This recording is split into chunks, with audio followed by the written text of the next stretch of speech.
পাথরের মাঝে কেমন গর্ত হয়ে গেছে। ইতিমধ্যে শীত পড়ে গিয়েছে আর আপনি ভাবছেন কোথায় এই শীতকালে পরিবারের সাথে একটু সময় কাটাবেন, খুঁজছেন তো? তাহলে এই শীতকালে ঘুরতে যাওয়ার জন্য একদম সঠিক ও সুন্দর ঠিকানা হতে চলেছে ঝাড়গ্রাম জেলা। ঝাড়গ্রাম জেলার বিভিন্ন প্রান্তে রয়েছে নানান ধরনের প্রাকৃতিক পরিবেশ, যা এই শীতকালীন ভ্রমণে এক অন্য ধরনের অভিজ্ঞতা দেবে আপনাদের।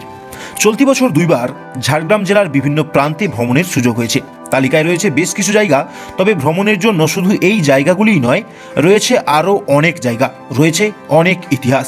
তাই আপনারাও সুন্দর কিছু সময় কাটানোর জন্য পরিবারের সাথে উপস্থিত হতে পারেন ঝাড়গ্রাম জেলার এই সমস্ত পর্যটন কেন্দ্রগুলিতে। দুইবার ঘুরতে যাওয়ার সুবাদে যেই সমস্ত তথ্যগুলি সামনে এসেছে বা জানতে পেরেছি, সেইগুলি আজ আপনাদের সামনে তুলে ধরব। সকাল সকাল পৌঁছে যেতে পারেন আপনারা ঝাড়গ্রাম জেলার চিল্কিগড় কনক দুর্গা মন্দিরে। ডুলুং নদীর তীরে অবস্থিত এই মন্দির, জানা যায় প্রায় 500 বছরেরও বেশি পুরাতন এই মন্দির। এই মন্দিরে একসময় নরবলির প্রথা ছিল, আর সেই উৎসব ততক্ষণ পর্যন্ত চলত যতক্ষণ পর্যন্ত না বলির রক্ত নদী পর্যন্ত পৌঁছে যেত। যদিও এই তথ্যগুলি ইন্টারনেট থেকে প্রাপ্ত। এছাড়াও মন্দিরের পেছনে রয়েছে সুন্দর একটি পিকনিক স্পট। পিকনিক স্পটে জলের ব্যবস্থাও রয়েছে। আর এই পিকনিক স্পটে বছরের বিভিন্ন সময় বহু জায়গা থেকে মানুষজন এসে পিকনিক করে। এখানে বেশ কিছু নিয়মাবলী রয়েছে, সেইগুলি কি আপনাদের সংক্ষেপে জানিয়ে দিই। ছোট গাড়ি বা বাস বা মোটর বাইক, যে কোনো যানবাহনেই আপনারা আসতে পারেন, এবং আপনাদের যানবাহনগুলিকে রাখার জন্য আপনাদেরকে সামান্য কিছু পার্কিং চার্জ দিতে হবে কর্তৃপক্ষকে। এর পাশাপাশি চিল্কিগড়ে পিকনিক স্পট ব্যবহারের জন্য আপনাদেরকেও অল্প কিছু টাকা দিতে হবে কর্তৃপক্ষকে, কারণ আপনার ব্যবহৃত জিনিসগুলোকে পরিষ্কার করবে তারাই, এবং সেই স্পটটিকে সুন্দর রাখার দায়িত্ব কর্তৃপক্ষ এবং আপনার উভয়েরই। চিল্কিগড়ের পিকনিক স্পটে খাওয়া দাওয়া সেরে বিভিন্ন জায়গা ঘুরতে যেতে পারেন। দেখতে পারেন ডুলুং নদীটিকে পায়ে হেঁটে। কনক দুর্গা মন্দির তো আপনারা পিকনিক চলাকালীন দেখেই ফেলতে পারবেন।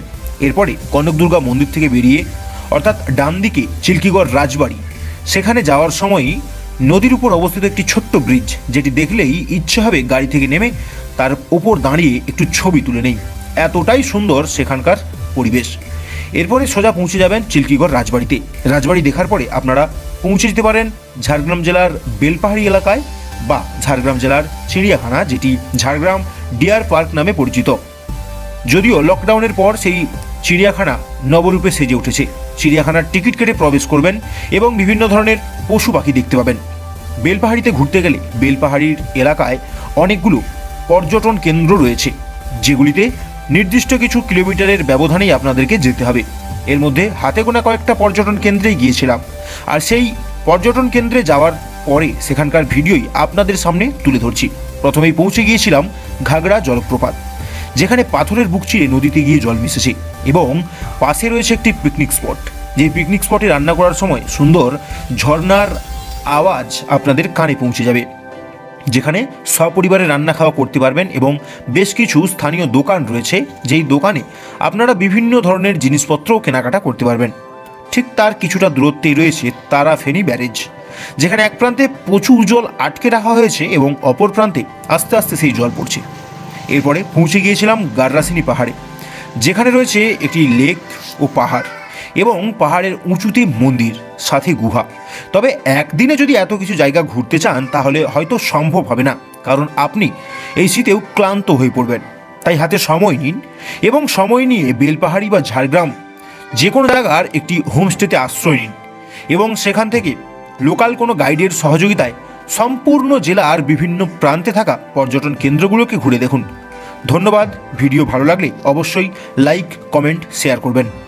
আরও বিভিন্ন ধরনের পর্যটন কেন্দ্র বা বিভিন্ন প্রান্তে ঘুরতে যাওয়ার ভিডিও অবশ্যই আপনাদের সামনে তুলে ধরব, চেষ্টা করব যাতে আপনাদের ভালো লাগে। তাই আমার প্রোফাইল বা চ্যানেলে নতুন হলে অবশ্যই চ্যানেলটিকে সাবস্ক্রাইব আর প্রোফাইলটিকে ফলো করে নিন।